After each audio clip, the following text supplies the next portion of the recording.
اس زمانے میں جب علماء اہل سنت کو یہ مار رہے تھے انگریز، تو پھر کچھ مدرسوں کی بنیاد کیوں رکھ رہے تھے؟ مدرسے کیوں بنائے جا رہے تھے؟ ان کو اگر اتنا ہی شوق تھا اسلام سے، انہی علماء کو زندہ رکھتے۔ علامہ فضل حق خیر آبادی، عنایت احمد کاکوروی، یہ سب کو ختم کیا گیا۔ اور اس زمانے میں لکھی ہوئی تاریخ میں بتا رہا ہوں، دارالعلوم دیوبند، وہاں کے علماء کہتے ہیں کہ ماہانہ مشاہرہ ہمیں ملتا تھا۔ شمس العلماء کا لقب انگریز سلطنت کی جانب سے دیا جا رہا تھا۔ تو ایک ایسا بڑا فتنہ اس وقت شروع ہوا، تحریک ندوہ، دیوبند کا فتنہ۔ اور اس وقت کچھ علماء دیوبند نے اپنی کتابوں میں ایسی ایسی عبارتیں لکھی جو آج تک ہضم نہیں ہو سکتی۔ 4 لوگوں کی ایسی عبارتیں جس سے پوری امت میں یہاں پر افتراق پیدا ہو گیا۔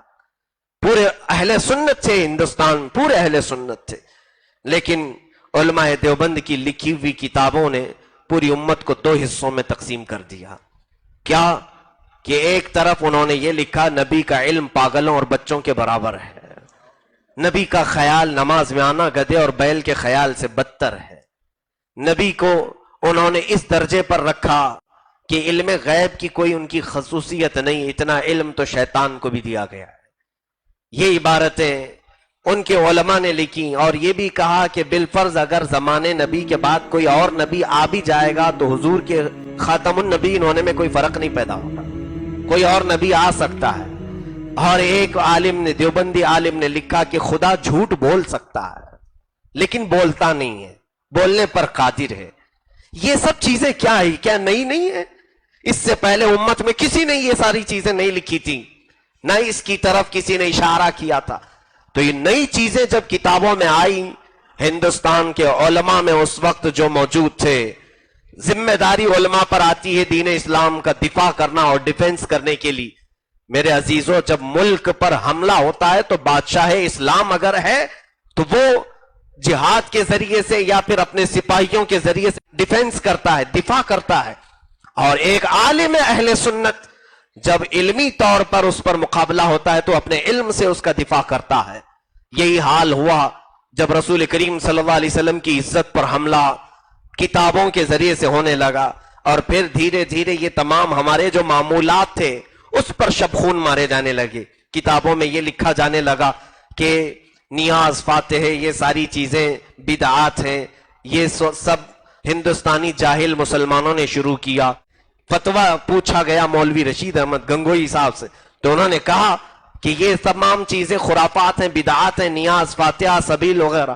پھر ایک طرف وہ کہتے ہولی دیوالی میں دینے والا پرساد کھا سکتے ہیں، وہ تمام چیزیں صحیح ہیں۔ تو یہ کیا چیزیں ہیں؟ اور اس کے علاوہ بہت ساری خرافات، شطحات تھیں جو ہضم نہیں ہو سکتی۔ ایک سلجھا ہوا مسلمان آج بھی ان چیزوں کو پڑھے تو اسے کفت محسوس ہوگی۔ لوگوں کو ایسا لگتا ہے کہ ہم یہ ساری اختلافات کی فضا یہاں پر ہموار کر رہے ہیں۔ میرے عزیزو، آج جو طریقہ کار تبلیغی جماعت کا اور دیوبندی علماء کا ہے کہ وہ دین کی باتیں کر رہے ہیں، اصلاح کی باتیں کر رہے ہیں، سب اپنی جگہ پر، سب اپنی جگہ پر۔ مجھے اس سے، ان کی نمازوں سے، ان کے دین کی تبلیغ سے کوئی سروکار نہیں۔ بات صرف عقیدے کی آتی ہے۔ بات جب عقیدے کی آتی ہے تو ہم آج بھی ان سے یہی کہتے ہیں، آپ اپنی کتابوں سے ان چیزوں کو نکالو اور چوراہے پر لا کر جلا کر دو، اور اعلان کر دو کہ ان علماء سے ہمارا کوئی تعلق نہیں، آپ اور ہم بھائی بھائی ہیں۔ ہمارا کس بات کا اختلاف ہے؟ یہاں پر جائیداد پراپرٹی کا مسئلہ نہیں۔ اختلاف جب نبی کی عظمت پر ہوا ہے تو اس وقت ہندوستان میں موجود علماء میں سب سے زیادہ اگر کسی نے ڈیفنس کیا ہے تو بریلی کے امام احمد رضا خان فاضل بریلوی۔ قلم اٹھایا اور پھر جواب دینا شروع کیا ہر مسئلے کا۔ جب انہوں نے میرے آقا کے علم غیب پر سوال کیا تو اعلیٰ حضرت فاضل بریلوی رحمۃ اللہ علیہ اس وقت مکہ مکرمہ کے سفر پر تھے، حج میں تھے، یا حج کے سفر کے بعد مکہ مکرمہ کے علماء میں سے کسی نے یہ بات سنی تھی، سوال کیا رسول اللہ صلی اللہ علیہ وسلم کے علم غیب کے بارے میں آپ کیا کہتے ہیں؟ اعلیٰ حضرت حرم پاک میں بیٹھے ہیں، اس وقت بڑے بڑے علماء وہاں تھے، امیر مکہ، گورنر مکہ بھی اس میں موجود تھے۔ اس وقت اعلیٰ حضرت نے بتانا شروع کیا اور علماء نے لکھنا شروع کیا۔ جب آپ بیان کر رہے تھے تو امیر مکہ نے کہا تھا علماء سے کہ یہ جو بھی کہہ رہے ہیں عالم ہندوستان کے، اسے لکھا جائے۔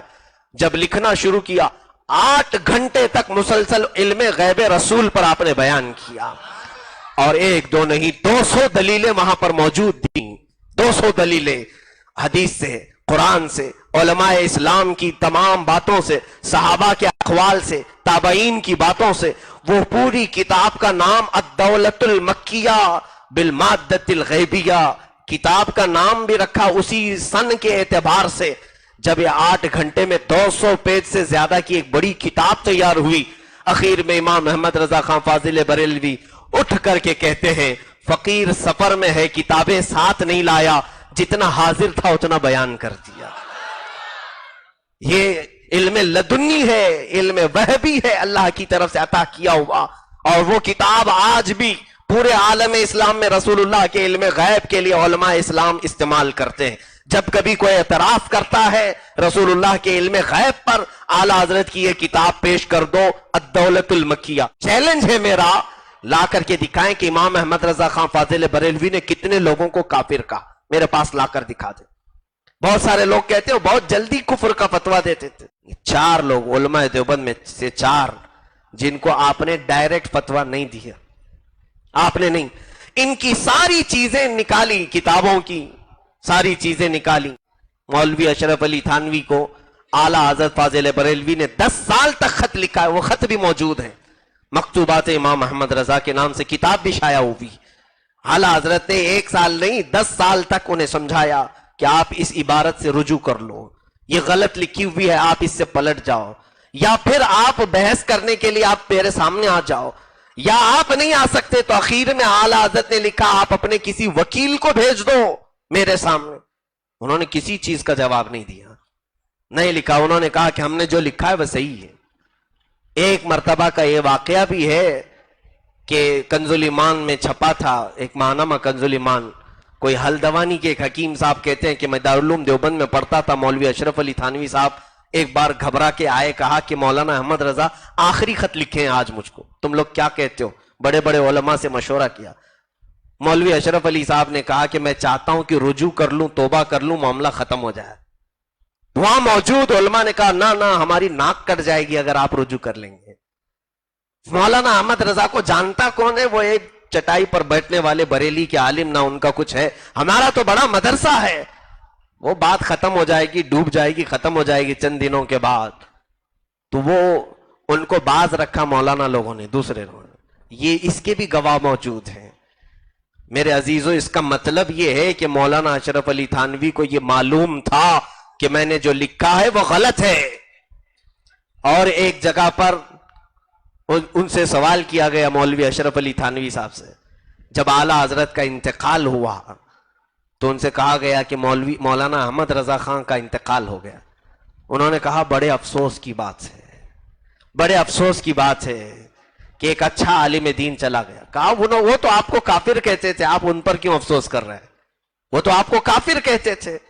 کہا، انہوں نے لکھا ہے مولوی اشرف علی تھانوی صاحب، اگر وہ مجھے کافر نہ کہتے تو خود کافر ہو جاتے، اس لیے کہ وہ عشق رسول کی بنیاد پر انہوں نے قلم اٹھایا تھا، ان کی نظر میں یہ عبارت غلط تھی تو ان کے اوپر واجب تھا کہ وہ فتویٰ دیں، اگر نہیں دیتے تو علم چھپانے کے جرم میں ان کے اوپر حکم آتا۔ اس کا بھی اقرار کیا ہے علماء نے۔ میرے عزیزو، اوپر کی باتوں سے ہماری پبلک پریشان ہوتی ہے، دیوبندی سنی کیا ہے، اس کو سمجھنے کی ضرورت ہے، علم والوں کی یہ میدان ہے۔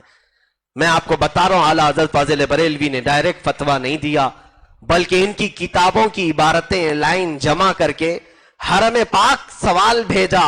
اس وقت مکہ مکرمہ میں جو جید علماء تھے، جو مدینہ طیبہ میں جید علماء تھے، وہابیت ابھی نہیں آئی تھی، اس وقت سنی علماء موجود تھے، اور چاروں مذہب کے علماء تھے، حنفی، شافعی، مالکی، حنبلی، سب کے پاس آپ نے سوال بھیجا، اعلیٰ حضرت نے ایسا ایسا لکھنے والے ہندوستان میں ہیں، ان کے بارے میں آپ کیا جواب دیتے ہیں؟